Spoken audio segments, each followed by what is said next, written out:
we plan to organize in the banner of Heartian Beavers, the Technology, Innovation and Adoption Group at Sacred Heart College. This webinar is being live streamed through our online channel and social media platforms. The resource person for today's webinar is Dr. Muralee Thummarukudy, the Chief of Operations at the Disaster Risk Reduction Wing of United Nations Environment Program. We are also proud to say that he is one of our parents. His has become a household name among the Malayalis the world over and all others interested in development and education.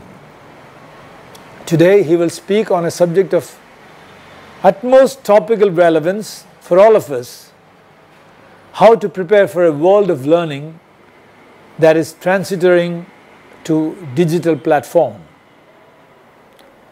As you listen to him, you can post your questions as comments along with your name and location. Our moderators will forward them to Dr. Thummarukudy during the question and answer session. More instructions in this regard can be found in the video description. Finally, please like and subscribe to SS Vision, our YouTube channel. Now over to Dr. Muralee Thummarukudy. Over to you, sir.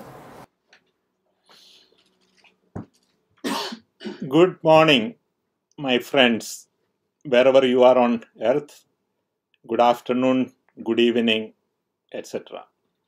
I hope you are safe in whichever part of the world you are currently in. I'm extremely happy to talk to you today about this topic of online teaching. Now, before I go to my topic, I want to thank the Sacred Heart College for giving me this platform to reach out to thousands of teachers across Kerala, but I also understand that a number of teachers have registered from other parts of India, but also other parts of the world. I also want to thank a number of people who have helped me in preparing this lecture. In particular, I want to acknowledge Ms. Srija Unithan, who is teaching online in Dubai. I want to acknowledge my colleague Sophie Brown, who reached out to a number of teachers in Europe and collected feedback on how they have been teaching and what are the lessons which they learned. I want to thank Neeraja Janaki, who assisted me with all the ground research and prepared all the background material, which I'll share with you after the session. I also want to welcome a number of other people who are joining online, those who are not registered but joining online to this session. Now, I will start by explaining why we should be teaching online. Now, for most of you, it's very clear why you are teaching online, because it's a lockdown period. It's a default option. There are no other options. So we are going online. But that's not the only reason. The world has been going online for some time now. And the world will be going online in future. So this is the future. And therefore, don't think this as a stopgap arrangement till the time the colleges will reopen. The colleges may reopen in 2 months, maybe in 6 months, maybe in a year. But even after the colleges reopen, the whole idea of online teaching will continue, because it actually predated the lockdown and COVID. The revolution in the massive open online courses started as early as 2008 and picked up momentum in the 2010 to 20s. And this is definitely going to continue. Online platforms such as Coursera and edX are now the biggest universities in the world. And very soon, there will be such dominant universities across the world that individual teaching institutions will have to lose almost their relevance and start to hook on to online teaching. But there are other reasons as well. The future belongs to a time where everybody will have to be digitally literate. The students will have to be digitally literate because that is going to be their working style. The students will also have to be autonomous because hundreds of millions of jobs will go home and people will have to work from home. So students will have to be taught those skills. But most importantly, students will also have to learn to a future where collaboration and networking are the main currencies of career development. And online teaching will have to teach all that. So online teaching is not just about taking your course, whatever course you have been teaching, English, economics, literature, whatever, online. But online teaching is also about preparing your students for a new future where they are able to autonomously do what they are supposed to do, but also collaborate with others. That's why we must continue to focus on online teaching even after the schools and colleges reopen. I'm not a teacher by profession, but I have been working in the domain of online teaching for at least last 10 years. I worked with my colleagues in the United Nations to prepare the first massive open online course on disasters, resilience, and climate change in 2014. And when we launched, we had 112,000 students from 183 countries.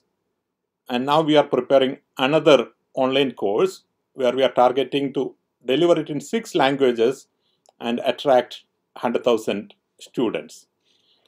And my job mainly was not to teach, but to help people to prepare and teach those courses well. We had conducted with the Kerala State Higher Education Council a seminar in 2014 on going online. And we had made a number of recommendations as to how teachers, universities, and students should prepare to go online.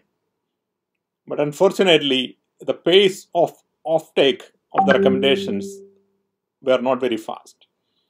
But we are where we are, and as Arun Shauri often says, in India, breakthrough often comes from a breakdown. And we are at that point of breakdown, where the academic calendar, the last one, was severely disrupted. Many colleges could not complete their semester. Students could not write their exams, and their future right now, at least, is in a crisis. New academic semester is due to start in June, and students and parents are once again worried about their future. So we have no option but to get colleges, schools started. And with social distancing and other constraints, the only way to do is to go online. And therefore, we are having a unique opportunity in the middle of a crisis. And that's where we should jump in with all the constraints which we have and learn this new technology. The first thing I want you to remember is that online teaching is not just taking your course online and delivering it exactly as you would have delivered in a classroom. That will be the wrong way to look at online teaching. If you have to look at the previous syllabus, prepare a PowerPoint, and every day you come to the class, put the PowerPoint up, and then teach as you used to teach, then you will not be using the full potential of online teaching, and students will not be learning the new skills which are required in the new world. So please do not consider online teaching as just teaching your lessons onto a camera. That is not the idea. Online teaching is an entirely new paradigm, and therefore you should look at the entire aspect of teaching, of communicating knowledge, facilitating interaction, helping students to be autonomous and learn at their own pace, but also how do you then evaluate the educational outcomes? Many people in many universities around the world were initially worried that face-to-face teaching is fundamentally different than online teaching, and therefore students will not learn as much from online teaching as you would do in face-to-face classrooms. There have been research all the way from 2008, and every research has consistently came out with the conclusion that the educational outcomes are identical and sometimes even better for online teaching. So don't worry about communicating knowledge.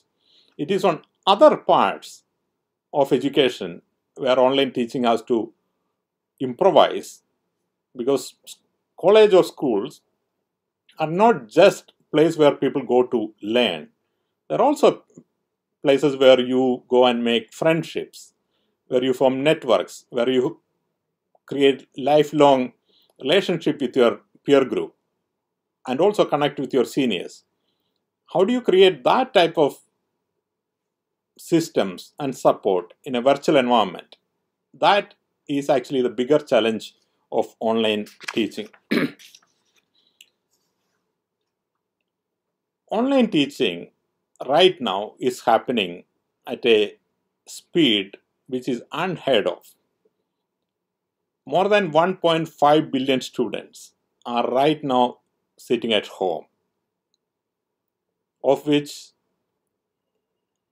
1/4, I think, are in India, or 1/5. How do we get them back to the learning routine is a challenge the entire world is right now facing, and everybody is improvising.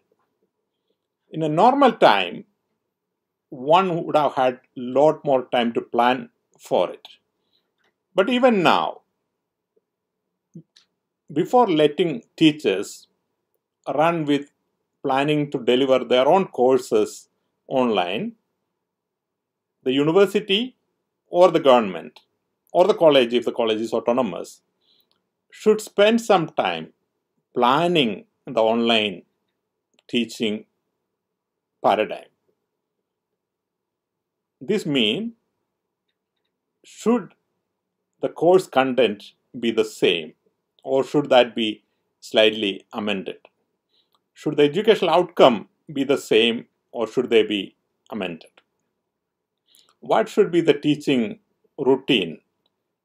One teacher, one classroom is the normal routine. So if you have, let's say, there are universities or where 50 colleges, and each of the 50 colleges would have, let's say, Bachelor of Commerce, and in every college there could be one or more batches, and in every class there will be a teacher teaching the same subject. But if you have a system like that, should each of these 50 or 100 teachers independently prepare to teach the same thing? Is that good use of their time? Is that the good use of the limited bandwidth we have? Is there a possibility that for the entire university there is one teacher or a group of teachers who teach the commerce subject, and then in each of the individual colleges or individual batches the teachers can support the students? Now, this is not a decision which an individual teacher can make. This is a decision which a university should make. I hope the university spends some time on it. Like I am talking to you now, I am also talking to university administrators to ensure that the universities take a holistic and collective view on how things can be handled. The universities or college should conduct a survey of the teachers and the students to see if they have the required teaching instrument and the learning instruments. Do they have the bandwidth? If they don't have the bandwidth, can they be given access to the studios? If the students don't have the bandwidth, how do you connect the lessons to them? Can the local libraries be used as learning centers? There is the question of library access. Most of our library books are physical books, but there are global libraries where millions of electronic books are available. It is almost impossible for individual students to go and negotiate with them because they're very expensive. It's even difficult for an individual college to go and negotiate. So maybe all universities, an individual university, or all universities in Kerala, 16 of them, or maybe all the universities in India, 800 of them, they should have a collective bargaining with the library provider and the journal providers and the newspapers and everybody else, and say, we now have a student body of, 300 million students, and we would like to get access, which means you get much better deals, preferential access, and therefore you get much cheaper rate. So the point I'm making is that as much as teachers are jumping in to prepare their lessons, there's a lot which the universities and the individual colleges should also do to help them to prepare for those. Every college should have at least one studio ready. Every college should provide at least one training, preferably a lot more, to the teachers on online teaching. Because online teaching is not something which our teachers are trained for. In fact, our college teachers get very little training in any teaching in Kerala. Because once you do a master's or PhD, it is assumed that you will be able to teach those topics. We actually train our primary school teachers much better in pedagogy than our college professors. So this is the time, as we are shifting from offline to online, you teach the teachers how to teach online. So these are all things which the universities should do. But even as we think those are the ideal things to do, we have no time. In about 10 days, colleges are due to start. And it is important that colleges do start. We should not wait to start the academic year for all the conditions to be met, because it will have huge psychological impact on children, on family, and on overall society if the academic year is not started, or people feel that they will lose one academic year. 2 days back, there was an article in BBC which said that a tsunami of stress, depression, and other mental illness is going to come over the world after the lockdown, because people are getting stressed. And one of the biggest stress is about children's schooling. Some of you may know that my primary background is in disaster management. And I have managed almost every major disaster which happened in the 21st century. From the tsunami, Indonesian tsunami in 2004, to the tsunamis in Japan and the earthquakes in multiple places. In each of these places, we try to start the schools soonest, primarily to get people the idea that their future is not lost and some sort of routine is established for the children and the teachers. So therefore, it's important that we start the school year, college year, academic calendar without much disruption this year as well. And then we will see. Right now, we can assume that we will start online, but eventually it will be a blended learning, that at some point of time, we will be able to get back to the classrooms. We may not be, but let's not worry about that. Let's worry about starting the classes on time. Let's improvise and let's move on. As we plan to start the classes, an individual teacher has to think of two separate issues. Number one is about substance. What courses you are supposed to teach, course or courses. So there may be one teacher who have to handle multiple topics. So what are those classes which you have to handle? In which language are you going to teach? Will you be teaching in English? Will you be teaching in Malayalam in Kerala? Will you be teaching in any other language in other parts of the world? It's important to decide that factor a priori. You have to look at the timetable. In a week, will you be having 9 class sessions or 15? I don't know what's the routine class load of a teacher in Kerala. I would recommend that we reduce that by half so that everyone get time to prepare better and learn the new techniques. We also have to look at the semester timetable. So when will the classes start? When will be the first set of internal examinations? I think there should be a midterm break, even if people are locked down. And when will be the final examination? Right now, let's not worry too much about the final examination, how it will be held, etc. But we should have an academic calendar which says the semester would go on till June to, let's say, September, something like that. So there are a set of academic points the teacher should think about. But there are also a set of technical points the teacher has to think about. If you were to go online, will you be recording your classes in your home or will you have access to a studio? What type of recording instruments you have access to? Do you plan to do it in a laptop, a tablet, or a mobile phone?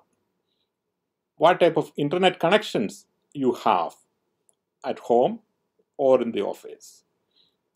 Is it strong enough? Has it got enough bandwidth to push through the material you want to push through? Is it stable? Do you have stable electricity at home? Things which you never had to worry about, you now have to worry about. So think of both this aspect, your academic timetable as well as your practical aspect. Now I will come to some of the decisions which you will have to make when you plan a classroom. I don't know how many of you are familiar with this terminology called flipped classroom. A flipped classroom is one where the teacher is not lecturing in the classroom, which is what happens in a conventional classroom. The lecture of the teacher is sent to the students the day before or the week before, and the classroom is used for interaction. A conventional classroom is one where the primary element of the classroom is the lecturer doing the lecture. So these are two fundamentally different models. You either do a classroom type of approach or you do a flipped classroom type of approach. It is not necessary that you only choose one or the other. So it may be that on one day you do a conventional classroom, on another day you do a flipped classroom. But you have to think as to which of the two are you planning. Both has its advantages and disadvantages. If it's a live classroom, then everything becomes more complicated. Your studio setup has to be a lot more robust. Your internet connection has to be very good. Your electricity has to be absolutely stable. In a flipped classroom, because you are recording majority of your classes, you have the freedom and you can send it to the students through multiple channels. You can use the college system, whatever is the learning management system you have. You can use the WhatsApp. You can send it through YouTube. So the number of ways in which we can connect. My own recommendation is that you think of using more and more a flipped classroom approach than a conventional classroom approach. We have other options to be thought about. Number 2, will you be doing live classes or recorded classes? You can do a record class in a conventional classroom or a flipped classroom, or you can do live classes.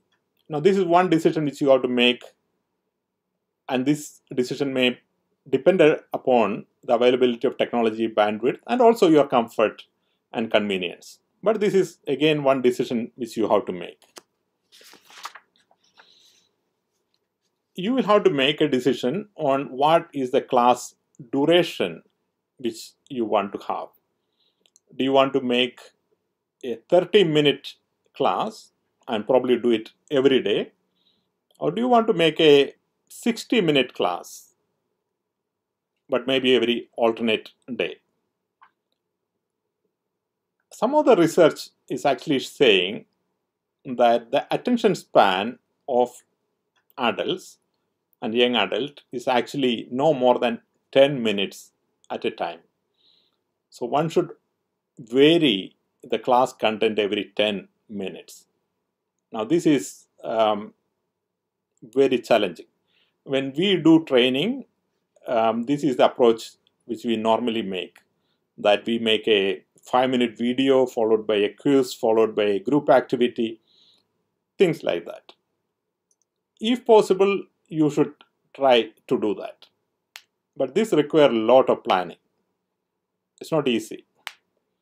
Now today I am telling you that you should not do more than 10 or 20 minutes at a time.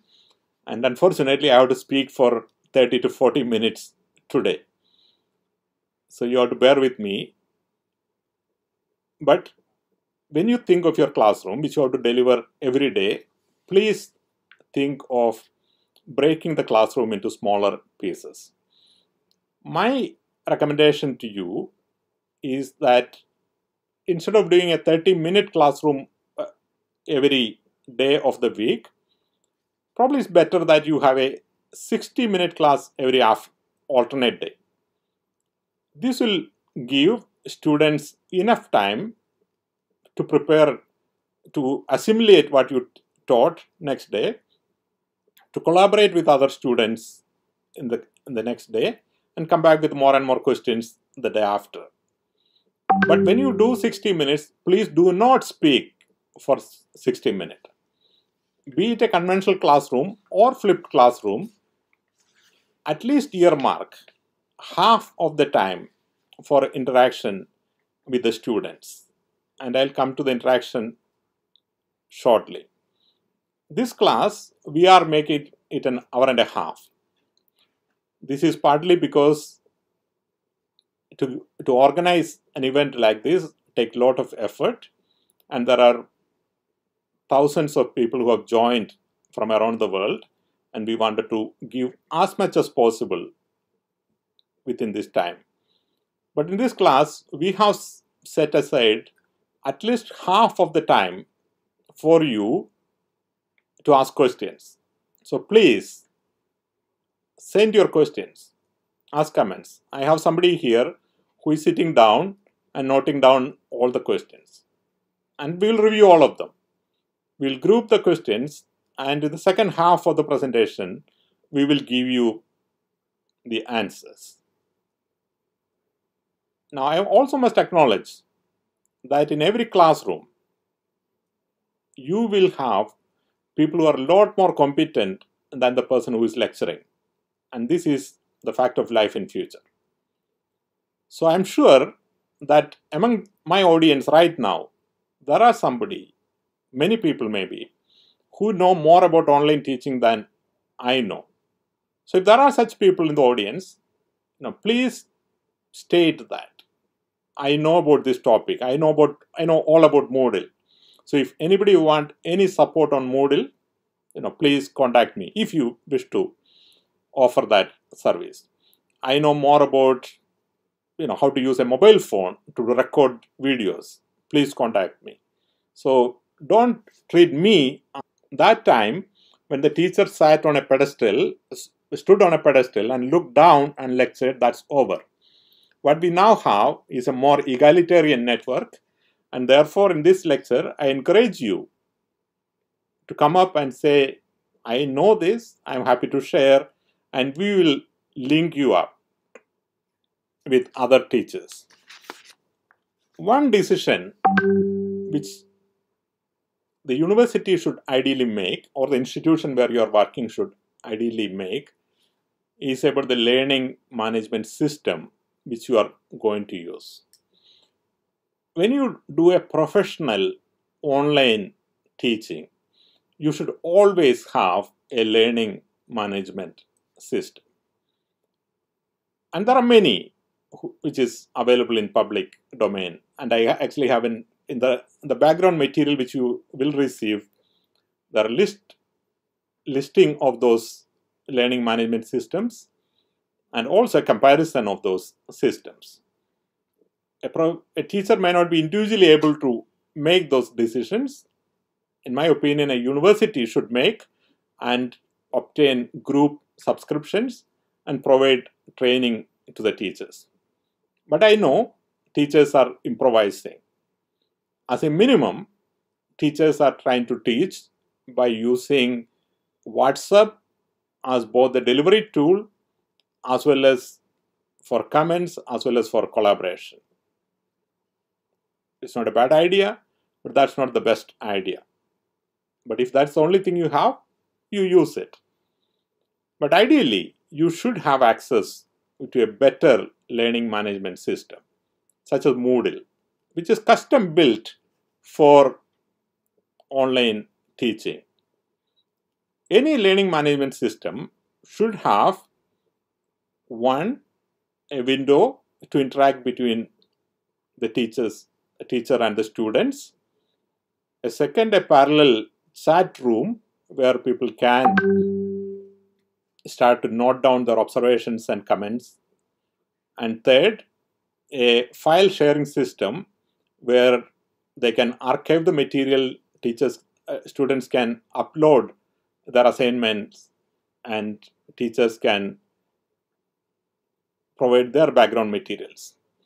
It should also have a forum for discussions where every student who wish can start a thread on a discussion topic on something, and then other people who are interested in that discussion topic can keep following that thread. You can start another thread on another topic, and all this will be eventually archived. So integrating all this is a learning management system. And as I said, there are many. And preferably, the college or the university should make that choice and make it available to the students and the teachers. But if not, you do with what you have.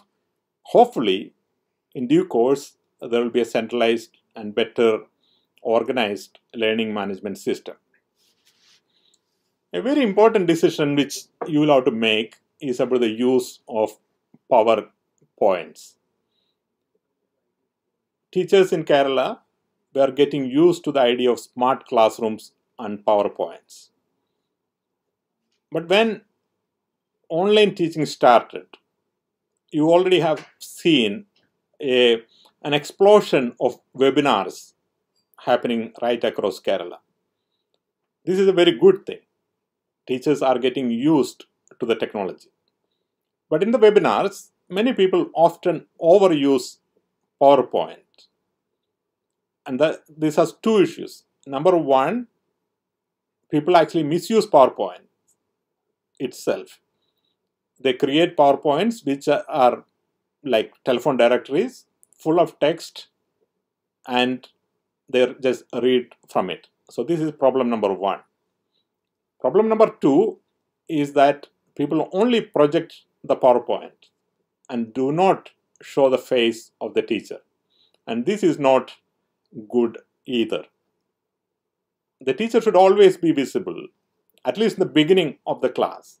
You could then put the PowerPoint and then conduct the class, and thereafter at the end, you once again become visible to the classroom. Because it's important to keep that contact.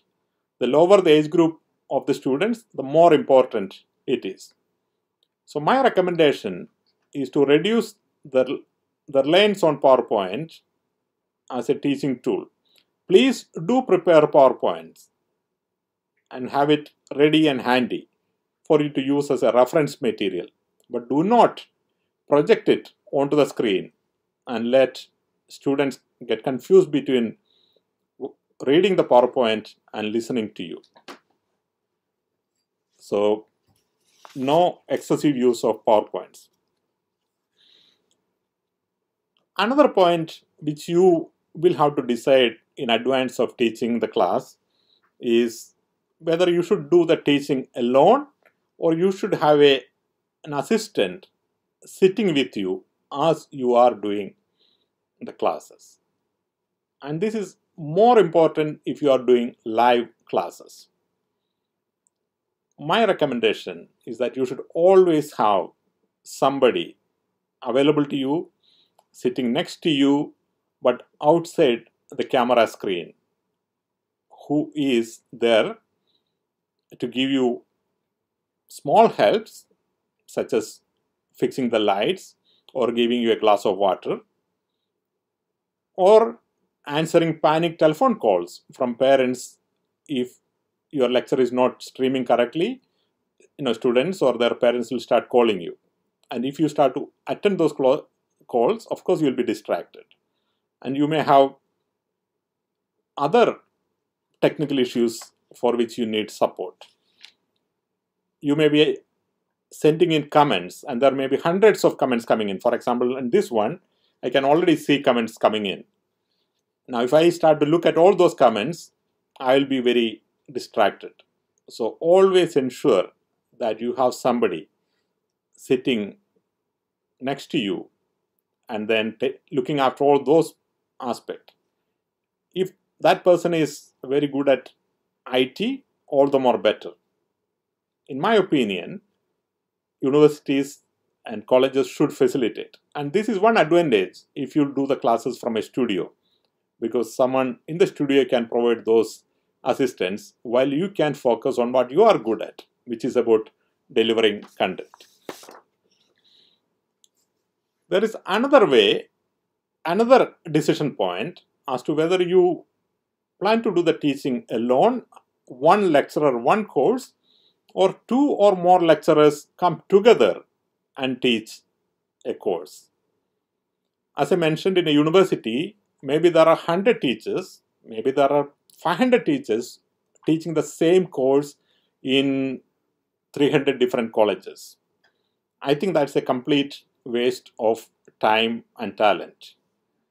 It will be much better if the teachers came together, pooled their resources, and focused on delivering individual lectures in the overall course module, so that everyone can spend a lot more time preparing for it, recording it, getting background material, and responding to questions. If it's not possible to do at the university level, at least try to do at your institution level. If there are two teachers who are teaching one topic, then you collaborate between yourself. As I mentioned at the beginning of this lecture, the future is all about collaboration. Collaboration is what you want to teach to your students. So start by practicing it yourself.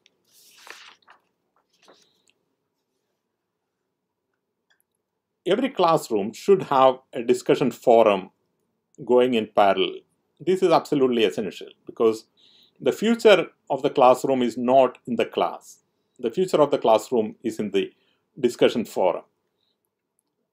If the learning management system have a proper discussion forum, please facilitate it. If not, use your WhatsApp or your team chat or whatever other system you have familiarity with, a Google group. But please have a discussion forum for every class which is ongoing.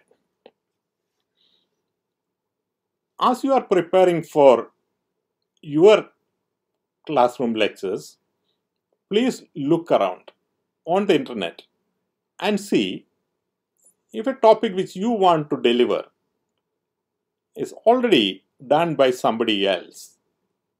Maybe there is a world-class professor who has taught about, all of you would have seen this famous professor teaching simple pendulum by almost putting his life at risk. If you see a video clip like that for 3 minutes, don't hesitate to use it. You do not have to produce everything yourself. You can always depend on other material. There are TED Talks. There are lectures from very famous people. There are documentaries. And there are lots and lots on any topic, from how to fold a paper towel to how to build a nuclear reactor. There is information and training available online. Don't be shy to use it. In doing so, you are actually not cheating. You are actually helping your students to understand that knowledge can come from anywhere, in any size and any package. So please look around and get whatever you need from outside. But in doing so, I want to tell you 2 things about good online behavior. While a lot of things are available freely on the internet, meaning you Google, you search for it, it's available, it's really not free to use. There are restrictions on what material can be used for what purpose. Not every image which is available on the internet is free for you to take it and use it in any way you wish to. There are intellectual property rules guiding those things. Typically, teachers are not taught about these things, and typically in India we don't actually follow this much, at least at the academic level. We photocopy books without any restriction and so on and so forth. And so long as these were done in individual universities and colleges, it was never in the radar screen. But this is not how the world is working these days. If you were to use a content on which somebody else has an intellectual property, they can come and sue you. In the Western world, there are companies whose full-time job is to go around and see if the intellectual property has been violated. And these are not even the original owner of the intellectual property. These are people whose job is to go and find if A is violating the intellectual property of B, and then you go to B and say, look, A is violating, and I will sue them, and I'll give you a cut. And we in Geneva routinely receive such letters saying that you have violated and you have to pay $1,000, $100, $10,000 or whatever. There are provisions about fair usage. Academic usage is mostly fair, but you should understand these things. If needed, we could arrange for an entirely separate lecture on intellectual property of material on the internet. So as much as you collect material from the internet, please also look at their intellectual property. So this is number 1. And most certainly, think twice, think 10 times before you upload anything onto the internet. Uploading is a lot more dangerous than downloading from an intellectual property point of view. And also remember that even though you may be uploading to a SharePoint or something which you think is completely private. There is nothing private on the internet. The second point about internet you should remember is that not everything which you see in the internet is true. Not even on Wikipedia. People could put wrong information on the Wikipedia. So therefore, go to trusted sources. Triangulate the information you receive before you pass on to the students. Now I'll come to how do you get started for a class. There are two set of things you have to do. Number one is the academic part. You should prepare the course plan, the calendar, the evaluation plan, the exam timetable, and the background readings, and you should send out to all students. You should also look at the technical part of the preparation. What is the platform you would be using to deliver? How would be the discussions held? And all those technical elements of conducting an online class. So these are the two things you should do before the classes start. You should take help from the university or institution to do the technical checklist. I recommend that the institution create a template for the technical checklist for the students, and the institution also produce a template for teachers to send out to the students as to what is the timetable, what are the reading materials, what can you expect, and so on and so forth. And when I say send out, now I only mean electronic sending out. There's no physical sending out. Now, having thought through all this and having planned all this and having primed all the students what to expect when the lectures will start, then the time comes for the class to start. And there will be a lot of apprehensions in the beginning, the first day. There will be apprehension in the mind of the teachers and the apprehension in the mind of the students. Even for this lecture, even though I have done it so many times, I had my own apprehensions about technology. I had at least a dozen people writing to me that they did not receive the link. They have been writing to me since yesterday, and they have been writing to me 5 minutes before the lecture started. And you can imagine this will happen to you as well. Don't assume everything will work on day one. Don't assume you would do well on day one. Don't assume technology will function all right on day one. So be gentle on yourself. Start slowly.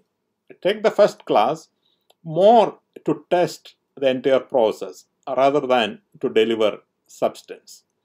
Even if you make that into a 30-minute class, that's good.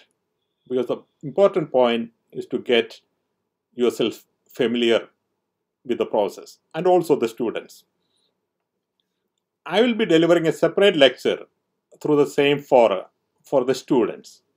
How can they prepare for the classes? Should they sit and listen in their bedroom, in their sitting room? Should they use a headphone? Should they use a mobile phone or tablet? So I'm not going to speak a lot about that today. But on day one, for you, even if everything did not go well, you don't worry about it. You are working under exceptionally challenging circumstances. The first course which we delivered, we planned for 1 year. It was a 4-month course.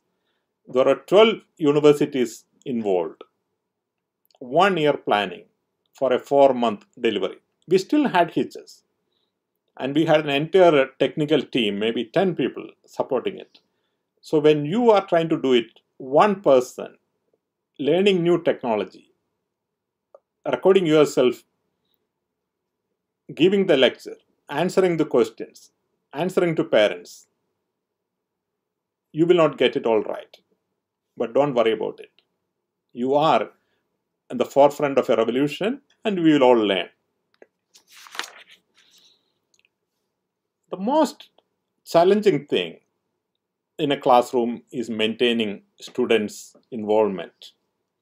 How do we ensure that the students participate in an online class? At a school level, many teachers are worried that the students may not actually sit in the class. They may log in and then they may leave. Or someone else may be logging in on their name, and so on and so forth. At the college level, we can assume that things won't be that difficult. Or you should not worry too much whether the students are logged in or someone else is logging in for them, etc. Being responsible is also part of growing up. And this is something which I will speak separately to the students. For you, the biggest challenge is maintaining their involvement for those students who are in the class. Now, there are two ways of handling it. One is to be prescriptive. You can say that every student during every class or after every class should make at least one comment, for example. You should say that before the next class, at least 2 students should come together and do something collaboratively, for example. Every week, you can give a joint project where 5 students can come together and do something together and then submit their reports. So this is one way of ensuring participation. The other way is more freestyle. You tell the students that this is the new way of working, this is the future, and both autonomy and collaboration are important. And we will be watching how you perform. We are not going to prescribe whether you ask one question or 10, whether you are going to share something or nothing, but we will be evaluating what you do. So you leave more responsibility to the students. My suggestion is that in the earlier part of your lecture, you do a prescriptive approach so that people get used to it. But towards the end, you will actually see a lot more participation if the students actually like the course. And this is what we have seen across the world. You will not have the need to be very prescriptive. What we saw in our classroom is that people went outside our prescribed discussion forum.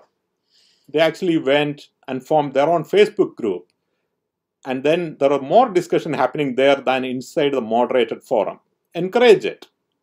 Anything which the students do around the classroom, encourage those things, because that's what the future is going to be. Student is going to be leading the learning process and not teaching. You should also foster collaboration between students by giving more and more assignments where 2 or more students come together and do something. And if it's something which you prescribed in the class, that's fine. But if something which they brought, even better. So please give them enough encouragement and also enough space so that they will come with new ideas. In order to ensure that the students are learning things as the classes progress, you should have continuous amount of quizzes. There are online quizzes such as Kahoot, which you can use so that people can see in real time the progress which they are making. In my background reading, we have given a list of online quizzing forum. You should also ask the students to keep a journal or a diary, a digital diary of what they are doing. So what time they attended the class, what questions they asked, what collaborative activities they have done, what they have learned, etc. So ask them to prepare a blog and week by week and ask them to submit it electronically. We'll now come to the question of vulnerable students. Going digital is a challenge for everybody, but it's even more challenging for a particular group of students. People who are differently abled, who need extra support. people who have learning difficulties, people who have financial difficulties and therefore do not have access to the right equipment, people who are in geographical region where internet is a challenge. So, and especially girl students, they have their own particular challenges because of the household setup and responsibilities they have. So consider what are the group of vulnerable students and how can they be supported. My recommendation is to create a buddy system so that every vulnerable student in the class is provided with a counterpart student who is doing good in the class, who is good at academics, who is good at technical aspects, etc., so that they can take the peer-to-peer responsibility to help out the other student. Also, reach out to their parents and work with them so that, first of all, they get the assurance that their children do not lose out in the digital education regime, and secondly, ensuring that the students actually get the support which they need. So, number one, understand that there are vulnerable students. Number two, put systems in place. I will say a few more things before I finalize for questions. One issue online is about plagiarism. As the assignments are all going to be online, how do we ensure that they are not copying from one another, they are not copying from the internet, and so on and so forth? As education has gone online, so has checking of plagiarism. So you can actually get electronic softwares which will help you to check out if people are copying. So don't worry about those things. It's not only your responsibility, the world has thought about it. In the background reading, we are providing with you with a list of softwares which can help you with this. There's also the question of final examination or interim examination. How do we ensure that the student is writing the exam and not someone else writing the exams? Once again, technology has solved it. There are online proctoring systems available, and I am providing you the links. In Kerala, we may have other solutions which will come out with, and it's only at least 2 months away. So don't worry about it too much, but be assured that there are electronic systems available. But my own recommendation is that do not make the final assessment of online courses identical to final assessment of offline courses. It should be done differently. Collaboration, participation, innovation, creativity, that should all get better proportion of grading than answering a set of questions in the end. If you change around the method of assessment, then of course things like plagiarism and things like online proctoring become much less relevant. And that's how the future is going to be. Because if the students understand that their future is at stake, then they will not do cheating. In my lecture to the students, I will also emphasis on this point. But final examination of some kind would be needed.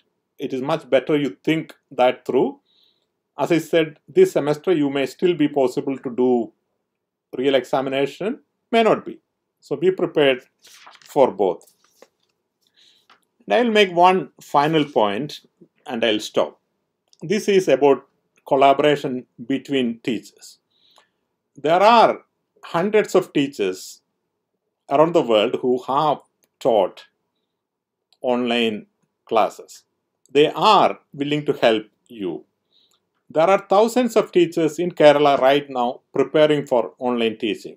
They all have similar apprehensions as you have. So please form a community of these teachers. Reach out to each other, help each other, support each other. You are actually truly superstars. You are people who are going to battle without the tools which you should have. But sometimes you have to fight the battle with the tools you have. You cannot choose the time and place or the tools before you choose the battle. So be confident. Whatever are the challenges you face, be assured that what you are doing is historic.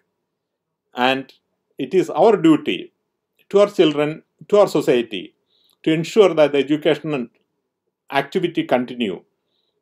Maybe not at the same pace, but certainly with innovations and creativity in the next semester. I will stop at this point and I'll take questions. And I think we have about 30 minutes to answer questions. And if there are more questions than that, I will pick those questions and I'll start to send it either on Facebook Live or YouTube, wherever it's projected. And if you were to come out with a community, and this is what I expect, the teaching community in Kerala were to come out with a Facebook group, then certainly I'll be there to support you. And I'll link you with some of the best teachers around the world who have gone through this. People who are good at studios, people who are good at learning management systems, so that we can all learn together. This is a journey. It's also a roller coaster. Sit back, enjoy it. Bye.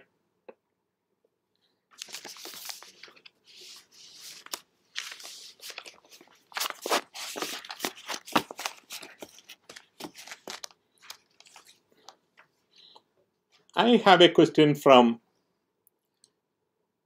Jaya on YouTube. The question is, how many channels are available to online teaching at free of cost and list out for economic lessons? I don't really understand this question as to how many channels are available. If you are asking about learning management systems, there are many. And as I mentioned at the start of the lecture, I would send out immediately after this lecture a set of background reading and including a PowerPoint, by the way, to you, which has the list of learning management systems. Not all of them may be free, but some are indeed free, and you can make use of it.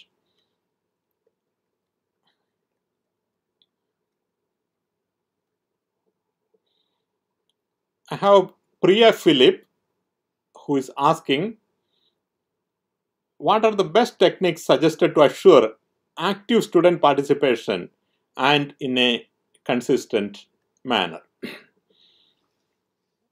must start by saying that our students are actually much more prepared for online learning than we are as online teachers. The millennial generation has been learning online at least for the last 10 years since smartphones came. Every time they want to fix something on their smartphone, they are Googling it, they are finding it, and they are fixing it. So they have been earning these nano degrees on small things for the last 10 years. So they know how to do. Our challenge is to make our classes interesting as well as collaborative. So it is not so much that the student engage with us. That's not very critical. The student engage with the class, the topic, that's more interesting. So if the student come up with something which they found on the internet on a topic, then I think that's interesting enough for participation. As I mentioned, in the beginning, give them a prescription. Say that every day I expect all students to come up with one comment, one question, or one share. Every week, I will give you a collaborative project. Every day, I will give you one mini project where two people have to work together. For example, they have to read one newspaper article together and come out with a summary of that. So be prescriptive at the beginning, just to get the student started. But if the course is going well, I assure you that you really don't want to spend all the time looking at their collaboration, because there will be so much of collaboration going on. And sometimes the collaboration may go off your radar. As I mentioned, there are, I don't know, maybe 20,000 students doing zoology in Kerala. And they are learning that from 100 teachers in 100 colleges. They may decide to form a community of those who are studying zoology outside the classroom. And so long as they are engaging somewhere and they are documenting it, they are doing a journal and sending to you, that should be good enough. So it's not so much their day-to-day regular interaction with you which is the critical thing. It is their engagement with the topic. And I assure you that our students are more ready.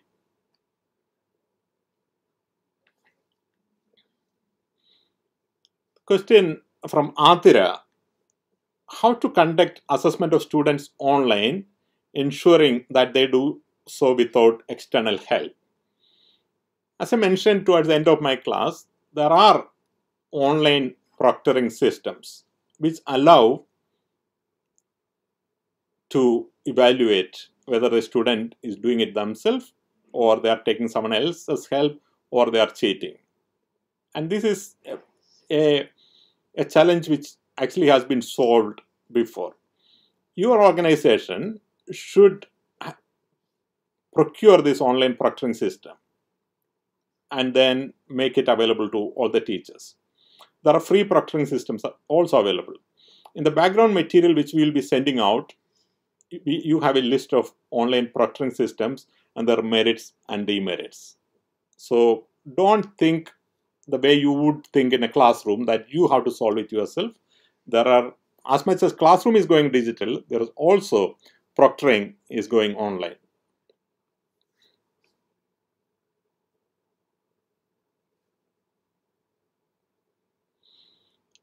One question from Amrita is that, do you think teaching online classes have an impact on the mental health of children, as the physical activity is minimum and also there is not enough interaction? Absolutely true. There are both issues. There are issues of mental health and also there are issues of physical health. In my session for students, I am covering both these issues. As the classroom is coming online, play should go offline. Till now it was the other way around. Classrooms were offline and hence the play was going online. I don't know how to handle it during this intense period of lockdown. Children may have to be taught yoga or other things you can do inside the house, depending upon the severity of the lockdown. But eventually, in the future, even when there is no lockdown, where the classes will be all done online, you will have to teach students to do exercises. But it's not an individual professor to deal with it. It's something which the whole society has to think as to how do we create more opportunity for children to go out and play and so on and so forth. And it will come. As I also mentioned, there's a huge mental health tsunami which is going to come just after the lockdown. People are just managing and coping with this current crisis, but they cannot deal with it for a very long time. The society has to be cognizant of it. In our society, in India in particular, going to a counselor is considered not a good thing, but that will have to change. We will have to accept that our children and ourselves, teachers, parents, everybody will need to be helped to retain their mental health. And there are techniques for it. The world is cognizant of it, and we should continue to focus on good physical and mental health of our children.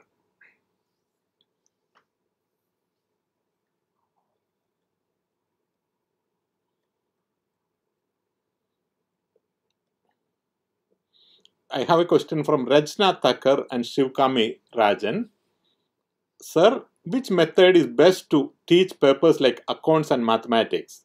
And how to make online classes interactive? How to conduct operation research in online mode without input device? As I mentioned, there is no one single way of teaching. Think of a combination of live classes, recorded classes, normal classes, or flipped classrooms.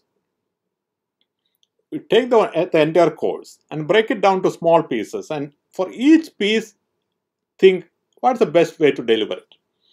First of all, go online and see if someone else have done it before. Someone has done it better. You can adapt the idea, or you can actually adapt that entire material. If you are actually finding a YouTube presentation, you can always go back to the source and say, sir, I would like to use this material for my academic purpose, and it's considered fair use in intellectual property laws. So most likely they will give you an approval to use it. So for each of the materials, you will have to decide session by session, and in each session you may have to use multiple techniques. So there is no one word answer to, for accountancy use this, for brain surgery use that. No, there's nothing like that. You will have to look at every piece. What's the best way to communicate? Is it you? Is it somebody else? Is it the students doing themselves? So it could be any of these things.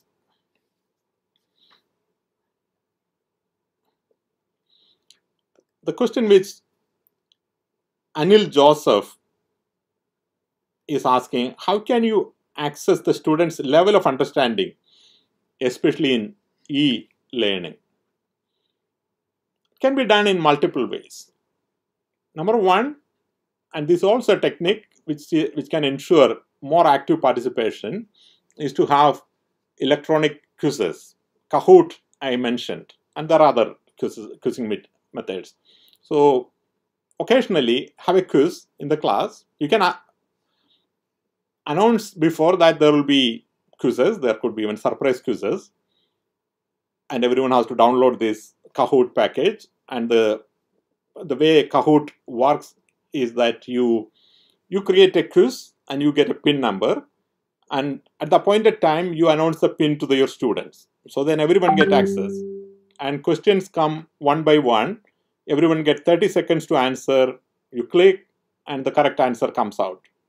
And then it actually shows how many people got it right and how many people got it wrong. And it's very, very funny. We actually use it as a party game as well. So that's one way of using it. The second way of using it is to ask people to produce something, an outcome indicator. So if you are teaching people about economics, about import-export laws, but you ask them to analyze a newspaper article and write something, then of course you then know whether students are understanding the topic. It's actually a lot more difficult for the teachers online, because there is input will come to you in very different ways. In a classroom, it was very easy. You give a very conventional examination, they answer, then you are happy. To be honest, that's no indication that the student have understood the topic. It just shows that they have understood how to answer questions correctly.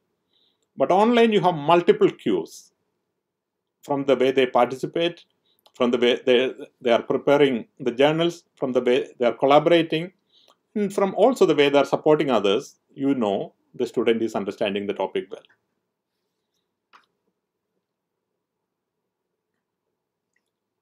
Rajalakshmi Manoj is asking, what is the optimal or ideal number of students in an online classroom? It's a very interesting question.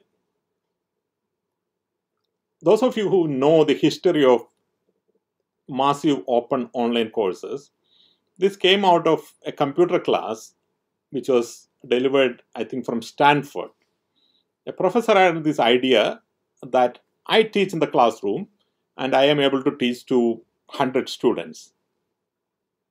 But if I were to take offline, then I may be able to teach another 100 students who are not in the classroom. So let me put my class also online. And he offered to put it on online, and 140,000 students went and took the class. 140,000 students. And he was completely flabbergasted. First of all, by the passion for students from Mongolia, from India, from Iran, from South Korea, everywhere to learn what is being taught in Stanford. Secondly, about the sheer number of students. Last week, I was Googling for a course on artificial intelligence for my niece.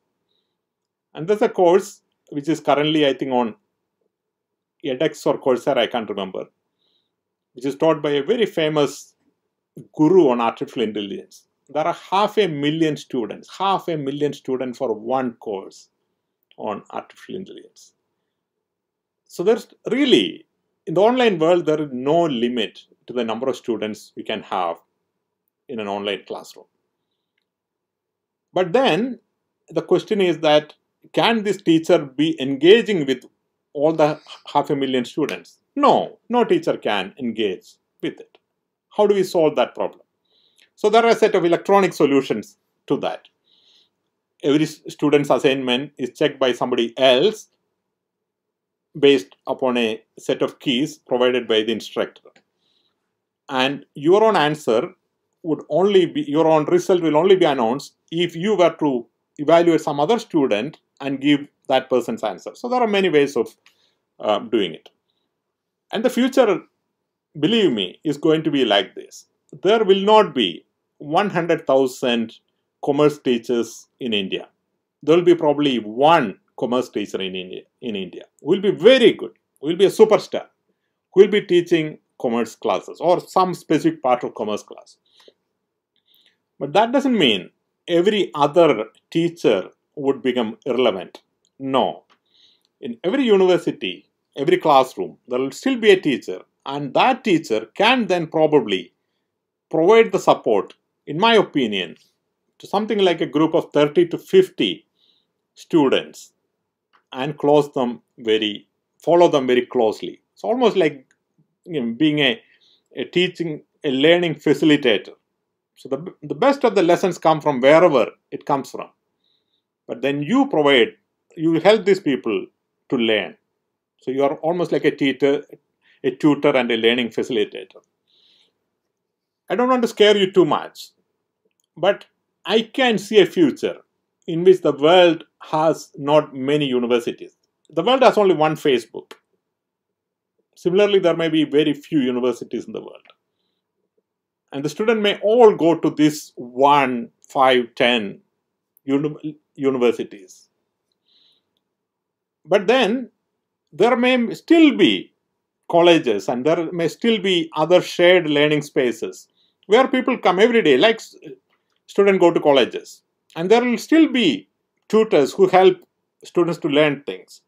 So the type of learning environment, which is currently the college which you are in, which is not just about teaching, it's also about socializing. So those spaces will continue to remain. So the simple answer to your question is that my ideal group for an individual teacher to handle closely will be from 30 to 50, so that they can be followed closely. The vulnerable student can be provided support and so on and so forth. But in terms of the number of students can be in a classroom, there's no upper limit.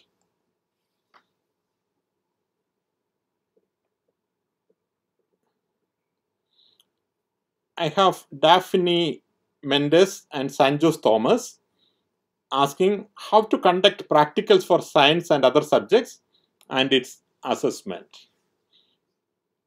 Right now, this is a big challenge for which probably we are not very prepared. But that doesn't mean this is a problem which has not been solved elsewhere. There are many ways of handling it. The future would be one of simulation. Complicated things like flying an aeroplane with the lives of hundreds of people in it is taught on a simulator. It's not taught on a plane. So much simpler things like a simple pendulum can always be taught by a simulator. But that needs a lot of hard work. I was in France a couple of years back, and I went to their forest fire management training school. And the entire training there was based upon simulation of the forest fires. And helicopter pilots and the pilots, the drivers of the fire trucks, all of them were taught by simulators. So there are simulators available and possible, and these will all become available. And the examination will also be likewise. Heart surgery will be taught by simulators. So, but it will take some time. In the interim, we will have to improvise. We may still have to do practical classes. You teach the theory online. Practical classes may still have to be done in practice. You may do a little bit of YouTube videos and others in the next 6 months. But I don't think we are ready in Kerala or most of the places around the world to crack it yet. But it's not a technological problem. It's a problem which has been solved. It's more like a bandwidth issue, a license issue, and so on. I have a question from Mani TK. Maybe he's my friend, Dr. Mani. Dr. Mani, hello. Will online teaching support active learning? Most of the online platform does not allow student-to-student interaction. I don't know what is meant by most of the learning platforms. I thought the learning platform allowed a lot of active student-to-student interactions. In fact, there will be more student-to-student interactions in online platforms than classrooms. In fact, if you are in a classroom, if two students interact, it's actually a major distraction to the teacher.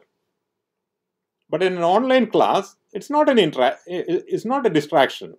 The teacher can continue to teach and the students can continue to interact. In fact, this morning I actually received a series of tips from teachers who are doing online teaching in Dubai, and one of their complaints was that the students are all the time interacting with one another and they're afraid that are they actually concentrating in the class. So clearly the students are interacting with one another. And as I said before, this generation actually know how to learn online. That's not a challenge for them. The challenge is on us. Our challenge is that we, with one mobile phone and one WhatsApp, is trying to replicate what big companies are doing after 1 year of planning, $100,000 worth of investment, and best teachers doing one course, and we are doing it in 500 colleges across the state, learning in 3 weeks. That is our challenge. So the challenge is mainly on the teachers, not on the students.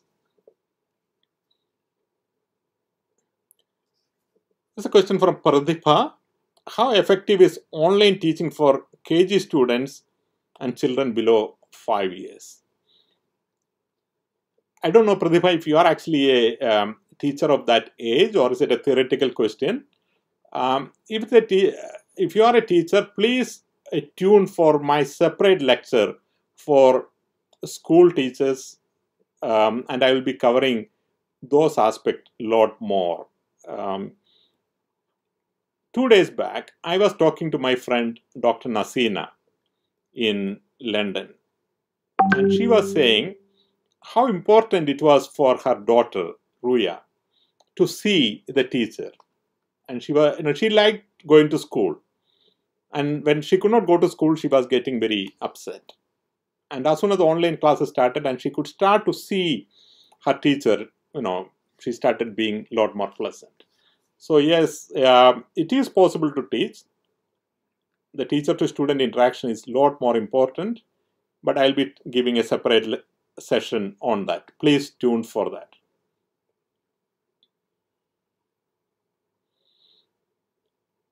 I have a question from Muralee.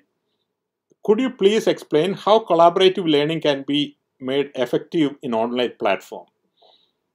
As I mentioned, our students already know how to collaborate online. They have been collaborating on other things. They have been collaborating on going to movies, going on bike trips, whatever topic. Our challenge is to give them ideas on which they can collaborate better. And our challenge is to appreciate them for doing that collaboration. If you do that, they will collaborate. That will not be an issue. During the first few weeks, be prescriptive. Tell them that every week I expect a group of 50 to turn into a group of 10 and then come up with this project. Everyone get a different project. They can choose their project, you can give the ideas. That's one option. But eventually, the groups will form themselves. And then ideas will come from them. And when that happens, you know the online teaching is working. Eileen and Robin Kuriachan is asking how to make sure students' involvement. As I mentioned, in previous questions, I'm doing a separate class for students as well. Students' involvement will be proportional to their interest in the topic. This is true in the classroom as well as online. It's just that in the online, they have a lot more option to be absent if they choose to, whereas the classroom, they have no particular choice. In the real new world, eventually what happens, and this is exactly what's currently happening in the online teaching, is that, as I mentioned, a new course on artificial intelligence, 500,000 students are joining the classroom. And how many percent of these people complete the course? Normally, if 10% of the people complete an online class, that's considered a huge success, 10%. Whereas in a classroom, we expect 95% to complete, even 100% sometimes. So there's a difference. People will come in, stay some time and drop out. In IITs and other institutions, there's an option called auditing a course and crediting a course. When you are auditing a course, which means that you are there to learn the topic, you're not there to get a certification. Then you may stay for every class, you may stay for the selected topics, you may write the exam, you may not write the exam, and you certainly have an option to drop. Now this freedom right now may not exist in our curriculum, but that has to happen in future. And when we do not have the freedom, then it is a challenge. In future, students are used to options. Students are used to doing what they want to do. Constraining them to our structured classroom is not going to be easy. It was never easy. They would have went ahead and did other things in the classroom, but online is a lot more easy for them.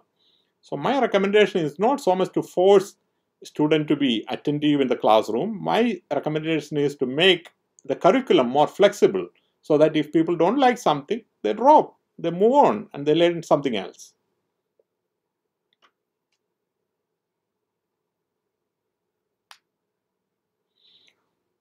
I have Anu Cherian who is asking, and it is a very important question actually, something very close to my heart. How do we manage students of various learning levels, especially extremes like learning disorder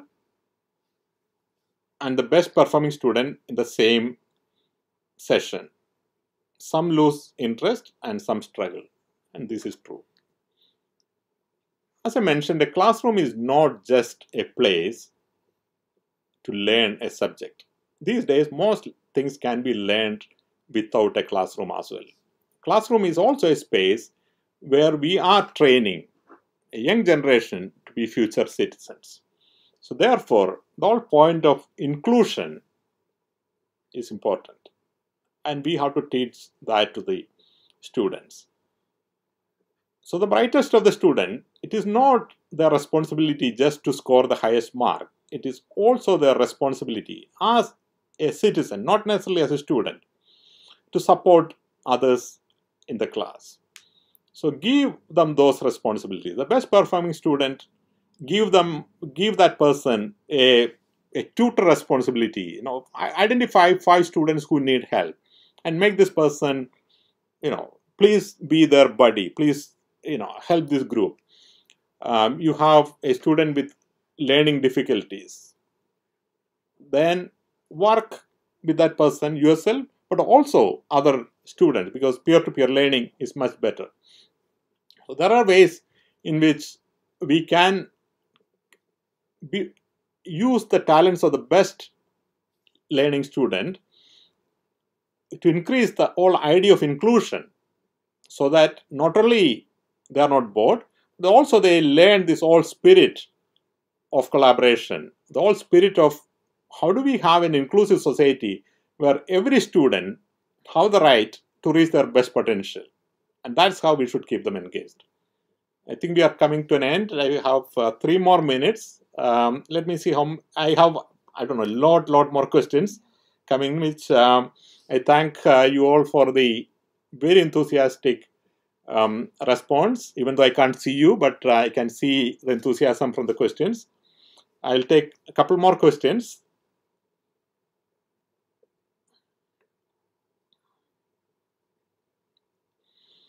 Very interesting question from Jijan. Would you please share how the teachers can reduce the stress and improve their mental well-being along with the transaction of content and organization of activities online? So important, so important. I must have stressed at least 3 times in my lecture what a unique task you are doing, what unprecedented task you are doing in Kerala and in many other parts of the world at this point of time. With no training, with no support, with very limited access to technology, with all sort of constraint, you are gearing up to deliver online just because of your passion for your profession, just because of your commitment to the student.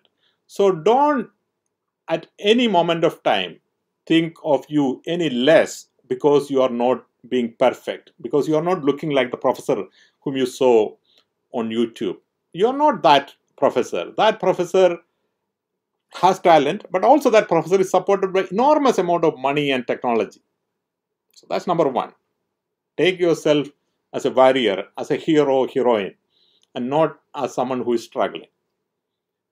Number 2, accept that mental stress is likely and possible across the board. Children, old age, teachers, students, everybody is stressed. The lockdown is already stress enough. Majority of our teachers, at least in Kerala, are women. They have tremendous amount of home responsibilities, and they have to do all this online teaching after doing their home work, household responsibilities. It's very unfortunate, but this is a fact. Again, don't push yourself. Don't feel guilty. Accept these are challenges which you have to face. Your first class will not be perfect. Your first course may not be perfect. Across India, there are reports of parents bullying teachers. They are calling their principals. They are taking slices of your speech, and somewhere where your English pronunciation is not good, you made one mistake while you spoke to the camera, and they are making it viral and so on. So you will see all this, but don't be distracted. You are doing a historic task, and you will make mistake, and you are not perfect. Nobody is perfect either. I think the institution should fully, completely protect the teachers and support the teachers. The institution should fully take legal action if there is any act of bullying. Parents should understand what a challenge the teachers are facing and how heroically they are meeting that challenge. So the teachers need our full support. You have my full support in doing what you are doing. As I said, I see this as historic, I see your actions as unprecedented, and I see you all as heroes and heroines. You have my best wishes. I will send out whatever I said and a little bit more through email channels. Anybody who did not register, please contact the organizer and we will share that in public. Our objective is that this information reach as widely as possible. Once this record become available, please feel free to share with other people. Any material which we give to you, please feel free to share with anybody whom you think it will be useful. All that we want is our teachers to feel confident and our students to get benefited. And we want to ensure that even in this most troubling of times, we ensure that our next generation is as prepared as they could be to face the challenges which is clearly coming in their way.